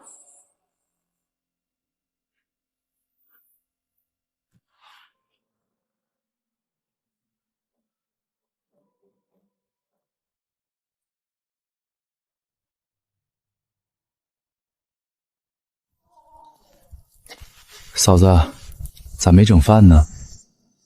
不饿。你到底咋的了？你跟刘小雅搁那儿唠嗑，我瞅见了。是他自个儿横那儿堵着我找茬儿，满嘴跑火车，非逼着我跟你拉倒，跟他过去。我连半拉字儿都没稀得搭理他。那你咋不麻溜走，还杵那儿跟他扯半天犊子？他死乞白赖堵在车头跟前儿，我不把话掰扯明白喽，压根儿走不了。嫂子，你这是搁这吃醋了吧？谁吃醋了？你少搁这扒瞎。白灵，你好好听着，我赵大勇这辈子就认你一个文了，不是图你给我整饭，帮我干活，我喜欢的是你这个人。你嘴硬心软，要强扛事儿，从不认怂，我就稀罕你这样的。你甭白话这些话。这话我都憋了整整1年了，今儿非说透亮不可。答应不答应随你，反正我这辈子就认准你了。你这瘪犊子！这回你可跑不了了。你真是个大混蛋！混蛋就混蛋，反正你是不是我的人了？小点声，别把孩子吵醒了。明儿早上整点啥吃？你想吃啥？你做啥我都吃。那明儿个就整苞米面粥，配上咸菜疙瘩。行。不挑？不挑，你整的我都爱吃。